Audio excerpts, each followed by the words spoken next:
and you can send questions in. Jan Anderson will be fielding those questions at the end of the webinar.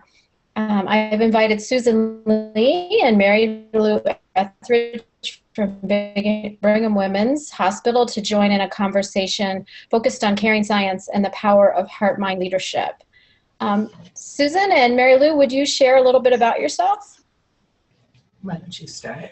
So I am Mary Lou Etheridge, and I am Executive Director for Nursing Practice Development at the Brigham and Women's, and I've been here in this position for 11 years, and on this journey with Jackie Somerville, our Chief Nursing Officer and Senior Vice President for Patient Care Services for the past 5.5 years. And thank you. Dr. Lee. Thanks.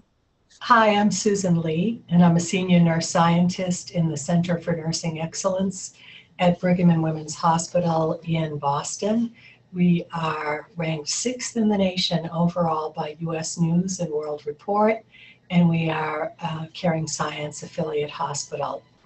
I have clinical practice in geriatric palliative care at Hebrew Senior Life, which is a health system in the Boston area that's dedicated to geriatrics and is also affiliated with Harvard Medical School. My work in caring science has been devoted to developing a caring science framework for palliative care. At Brigham and Women's Hospital, we've been teaching our leaders about Caritas processes in caring science and heart-centered leadership. And I've recently submitted a manuscript, and Sara is an author in this book called Global Advances in Human Caring Literacy, which book will be coming out later this year. And in this book, nurses from around the world tell their stories of how they came to caring science and what they've done with caring science, both in their professional lives as well as their personal lives. And so the purpose of this book is really to underscore that nursing theory is alive and well, that people are living it and using it, and it continues to guide the nursing discipline. So that's all about me. Yeah, and yeah, you are both also Caritas coaches. Can you say a little bit about that? So I am not yet a Caritas coach. Jackie Somerville is. She was actually the first Caritas coach with a clinical nurse who's co-chair of our practice committee. Suzanne Fernandez and Jackie became the first 2 nurse Caritas coaches at BWH.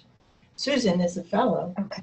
Right. So I was a postdoctoral fellow of genes in Watson Caring Science Institute. And once fellows finished, then we've named ourselves Caring Scholars. Wonderful. Great.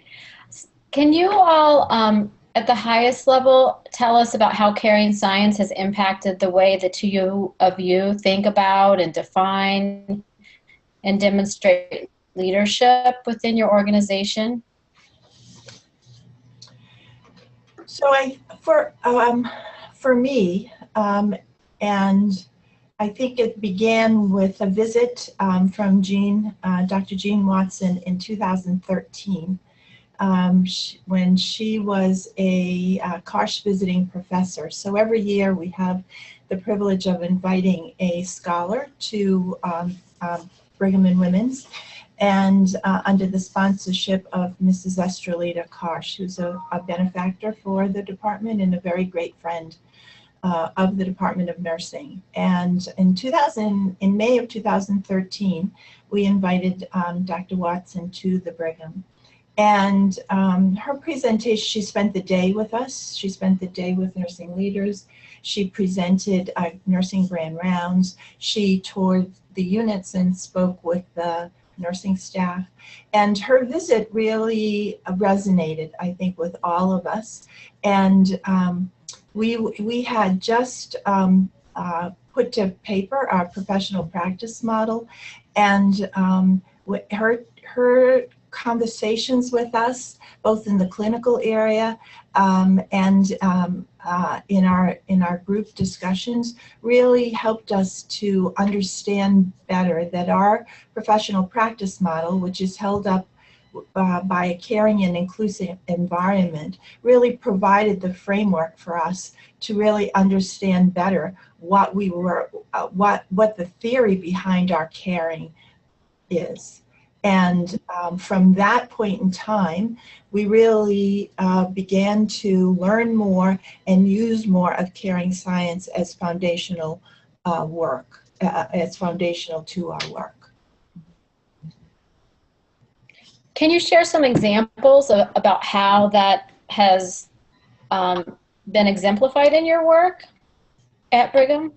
So for the Department of Nursing, I think we're at the point what Susan just had mentioned earlier, where we're really looking to infuse our leadership practice with Caritas principles and really developing Caritas literacy for our leaders and also for our nursing staff, where we are guided we have nursing leadership seminars every other month, and Susan, our focus this year is on developing Caritas literacy in our leadership practice, and Susan is guiding us in the Caritas processes and also in identifying how in our everyday situations we can approach our staff and our patients and families with building on and into our Caritas processes, building them into our work. Mm-hmm.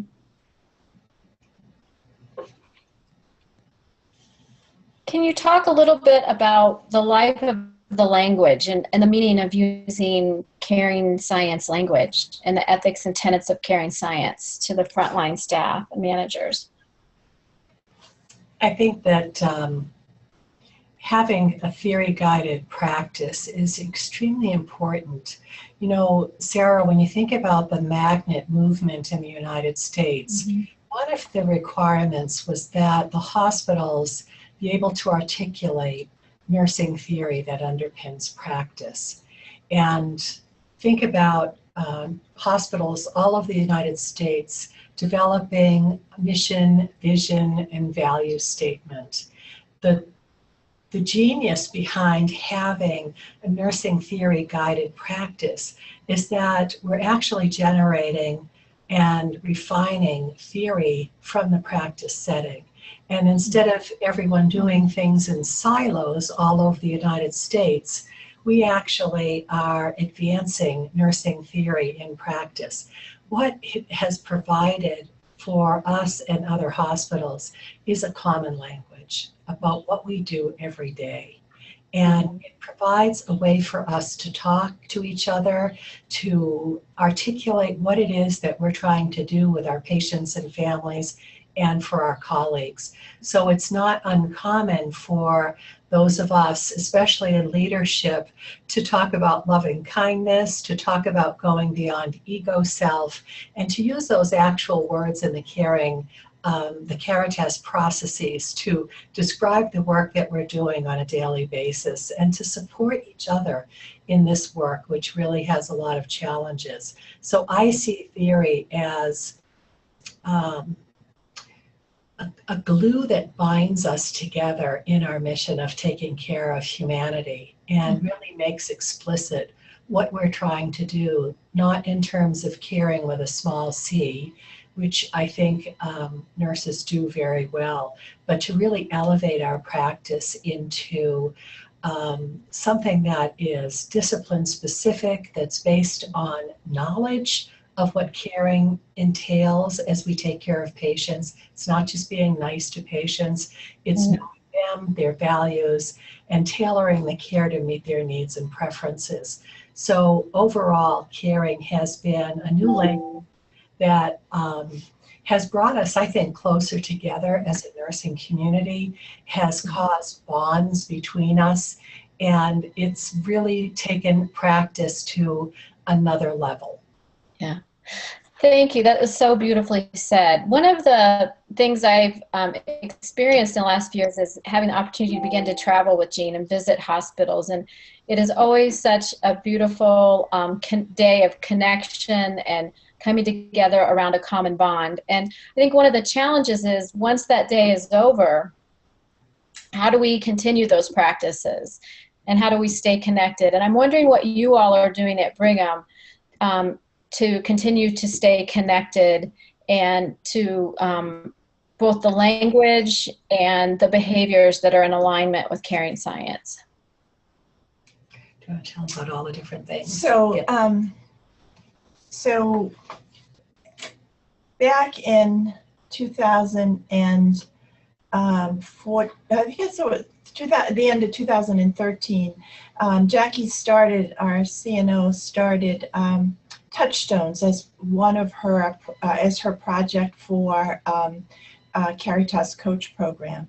And what Touchstones is, it's a meeting, a gathering, I would say, twice a week, Tuesdays and Thursdays, at 9:30 in the morning for about anywhere from 10 minutes to 10 to 20 minutes, where all of leadership is invited to attend and really just check in with each other and offer an intention for the day. I think one of the things that we've learned and continue to learn is that this touchstone has become very important to us and has been one vehicle for us both learning and using the language of caring science. Some of the language, we're an academic medical center, we're very quantitatively focused. We talk, and our relationships with patients and families is very important, but we value the quantitative presentations and analysis. So this gives us an opportunity to really learn the language, what is loving kindness, and to become comfortable with that language, with the language of equanimity, to really begin in a group of willing and interested participants to use that language and to learn more about what that language represents in terms of our behavior and actions. So Touchstones has been a very important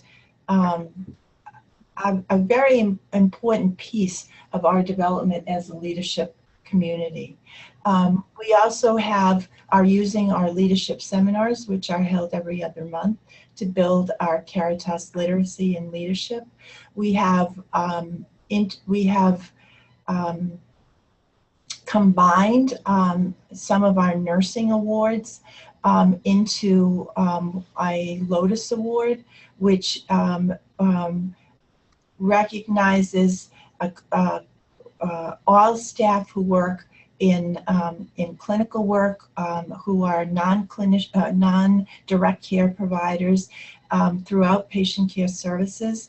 And this is another opportunity for us to really talk about a caring and inclusive environment and how each one of us has or can really expand and extend that caring and inclusive environment.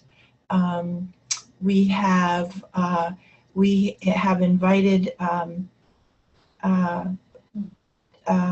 Jean Watson back again with Heart Math, and we have also done some Heart Math training with our nurse directors, and we currently have 2 Heart Math coaches here within the Department of Nursing, and that program has really blossomed in that we have clinical nurses as well as nursing leaders, and now it's expanded to patient care services where they're offering these programs monthly and have up to 30. Now they're turning people away actually because they're so full.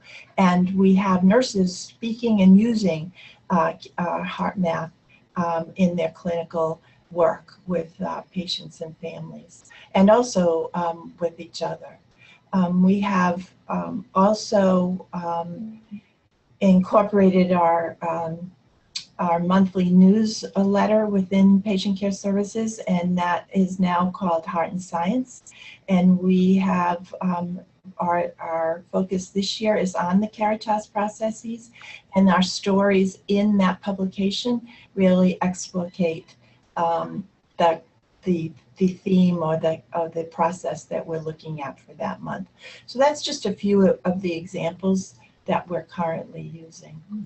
Did I forget anything, Susan? Pretty good. Yeah.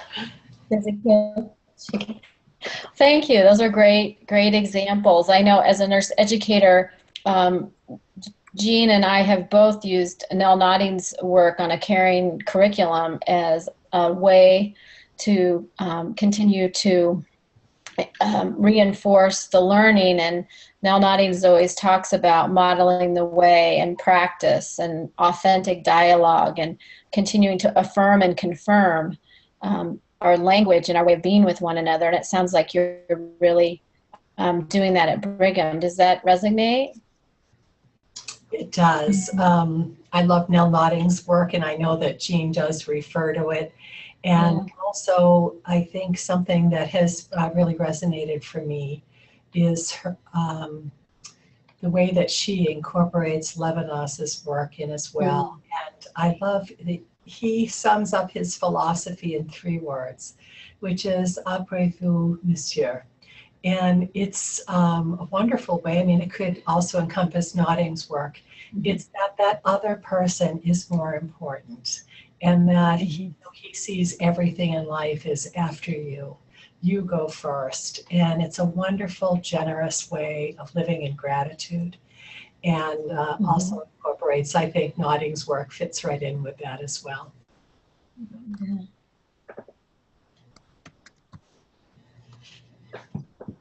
Is there anything else you'd like to share about your experience with Caring Science so far on your journey and where you hope to go next?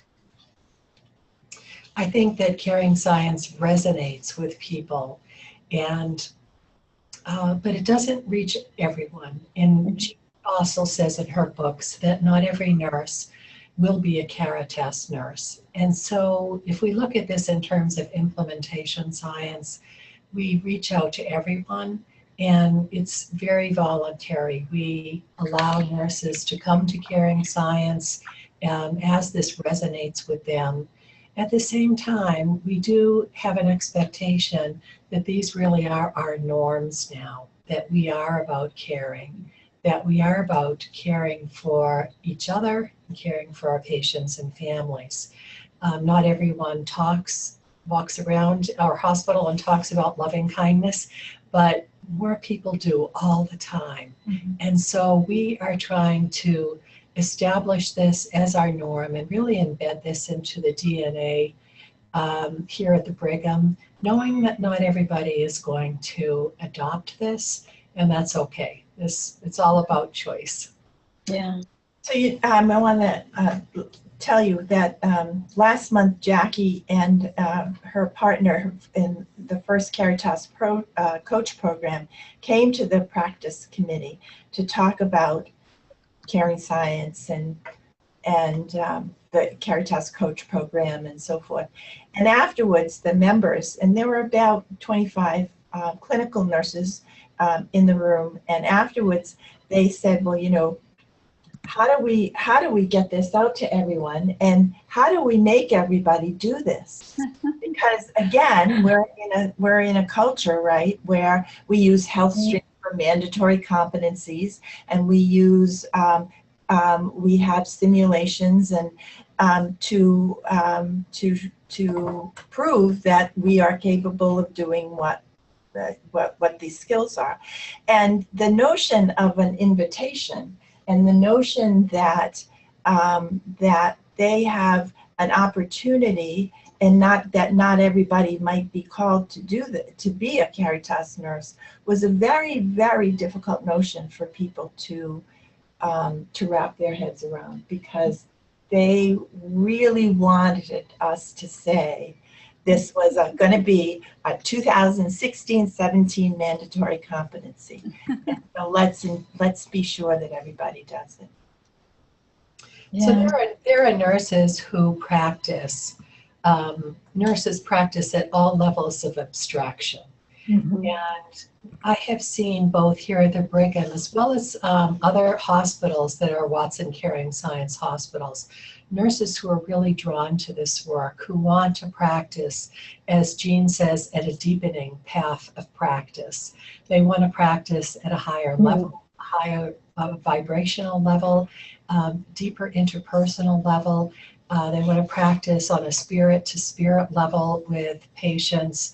And these are the nurses that are attracted to caring science, and caring science is really an antidote to burnout. When people can practice at a very deep level, then they can walk out of here. It's really my wish for every nurse to walk out of here every day and say, I did a great job today.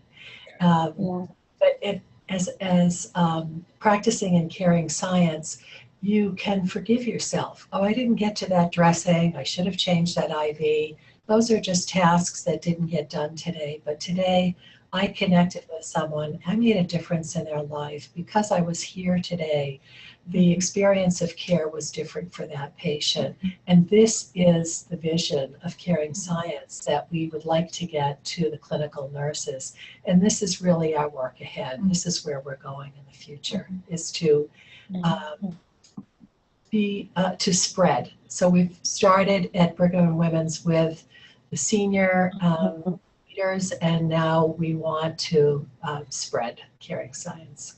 And the notion that the nurse is the environment for the patient is a source of great conversation, and a source of great reflection for nurses to think about that.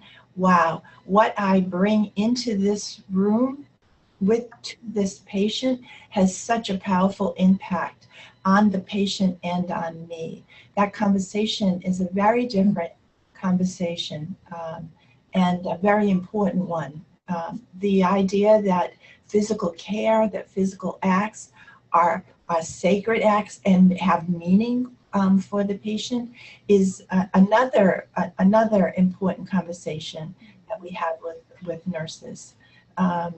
And all of this really creates the conditions and the supports for nurses to begin to reflect both on their practice and on themselves, and do some self reflection and consideration of these notions. Thank you. You both really are speaking to the transformative aspects of caring science, how it really does change the way we think and we act and we talk, to a more relational and mindful and reflective way of being with ourselves and each other and our patients. I wanted to just quickly pick up on, when we talk about competencies, Jean's work is now moving away from competencies to caring literacy. And that's just one example, but there's so many examples in healthcare where we need to move away from the low energy words to more high energy words, like moving from chief complaint to a patient's concerns. And just, it really is transformative. And when we see that we're changing our language, it's an exemplar of how we're changing our practice. So thank you for all you're doing. I also just want to make a plug for you. You all are hosting the International Caritas Consortium at the end of October. So if you all are interested in learning more about that, please go to the Watson Caring Science Center website and you can learn more about that conference coming up. Why don't we take a few minutes and field questions. Jan Anderson, the Education Director for the Watson Caring Science Center and the CCEP program, is here to help us field questions. Jan? Yeah, there's some very good questions. Just as kind of a summary, we have about 34 people here, and I asked them to tell me where they're from. They're from all over. They're from Chile, Egypt, of course, Boston, California, New York, North Carolina, Maryland, Montana, Colorado, Georgia. I mean, this shows you the importance of the connection right here, actually. It's awesome. So there's a question for the group. Let's see if I can find the question. One is about research. I don't want to say the name. I think I'm going to not pronounce it correctly, but Norhan, and I think this person was from Egypt, wants to ask what kind of research is being done in caring science. So I thought that would be an interesting question to see if you guys want to answer that. Okay. Yeah. Susan, can you talk a little bit about the research? Sure. What we have done at Brigham and Women's is nursing workforce research. And we recently wanted to get a feel at the beginning of our Caritas journey as to where nurses are with Caritas. And we used Nelson and Watson's scale, which was caring factor survey, caring for coworkers. It's a 10-item scale where we asked nurses on a Likert type scale to rate how they saw their coworkers in terms of practicing loving kindness toward each other, teaching each other in ways that they could understand. And there's one item for every Caritas process. And so I put that survey into the field, and we had about 1,300 responses out of our 3,000 nurses. At the same time I put that survey in the field, I used a second instrument, which is called the Negative Acts Questionnaire Revised. It's from Switzerland, and it is really the gold standard questionnaire for bullying and nurse-to-nurse lateral violence, although it's not per se a nursing instrument. But I wanted to understand the relationship between negative acts, or acts of caring, and uncaring. And that's the work that we have done here so far. And we found actually very good news that we found very low bullying in the hospital. And we found an inverse correlation. The more that nurses saw the hospital as a caring place, of course, the less they perceived bullying to be a problem. And these, as we infuse the hospital with more caring, more interventions, and more education, we'll go back and keep watching these indices to see if we're making a difference in the environment. Wow, that's awesome. Sara, maybe if somebody's interested in knowing more about where to find current research, what would you recommend? Well, I recommend they go to the Watson Caring Science Center website, and we're posting new research that comes out there, and they can certainly always email us to find out more. Okay, great. And thank you. I think there's research being done continuously, and just as another plug, CU has a doctoral program in caring science, which is very popular. Linda wants to know, we practice caring at their institution with the relationship model theory. Let's see, do you find it hard to use caring science and language that sounds generic rather than sincere? We have script language for bedside report, but nurses use the wording in their own way to connect. So I think this is a question that refers back to caring science language and using it and understanding it and being authentic. So. I think there's a tendency after the HCAP scores came out to try scripting at the bedside. I'm happy to hear that your hospital is trying to make it their own language. Jean has a publication out in the field about the downside of scripting, and being more authentic and genuinely present for patients has been shown to add a lot of value to the experience of care. And so this is where we are trying to influence the hearts and minds of nurses to be authentic at the bedside truly caring for other, putting the other first, and then they will feel that authentic caring, and it will have very similar, if not better, outcomes.